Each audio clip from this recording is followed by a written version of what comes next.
with, and it's, to be honest, pretty rough, but I thought I'd show you my mistakes. I started off, ended up doing, I thought something's wrong here. I realised I hadn't turned the gas back on, and it takes quite a while to come through once you turn it on. It wasn't until I got to here that it started coming through.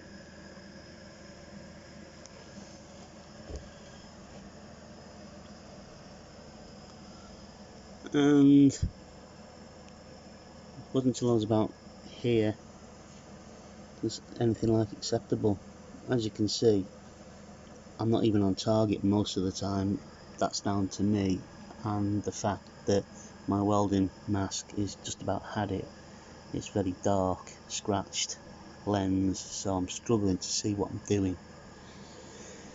But saying that, these tacks,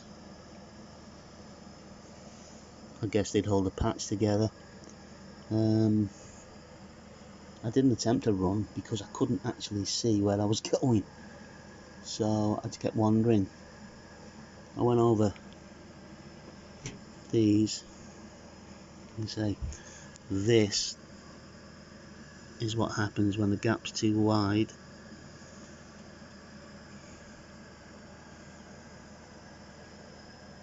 Totally blew through there because I had it turned up to 1 maximum.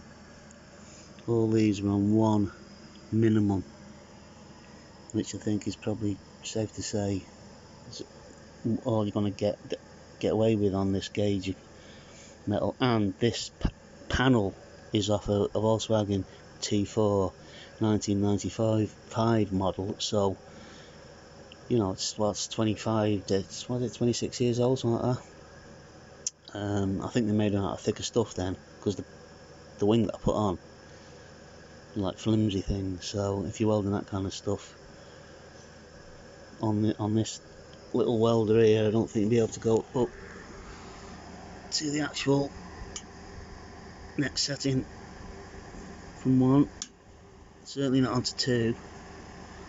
And I found the wire speed again was like 5, seemed to do it.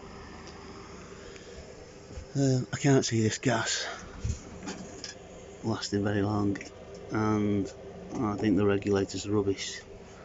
Luckily for me, I've got myself a pub gas bottle.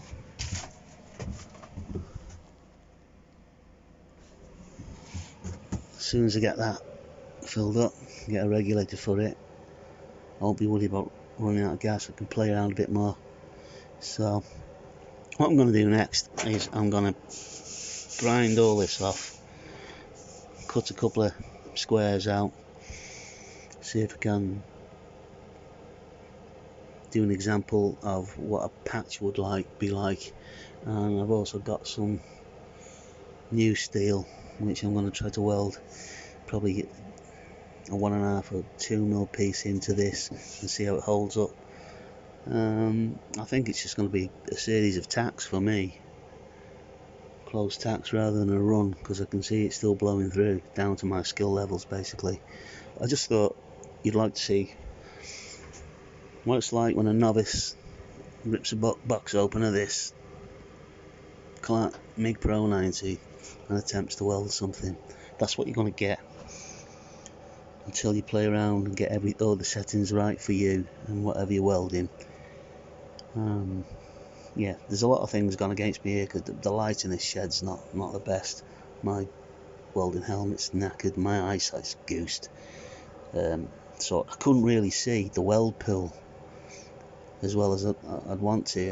When I'm arc welding, I really see the weld pool because it's hotter and it's just the shroud's not in the way or anything. But I did find once I started actually resting the shroud on the actual steel itself as a guide, it was better. So yeah, I don't know anything about MIG welding, as you can tell, but I just wanted to show you a real time comparison between all the welds I've tried to do. Can only get better. Thanks for watching. Don't care if you subscribe or not.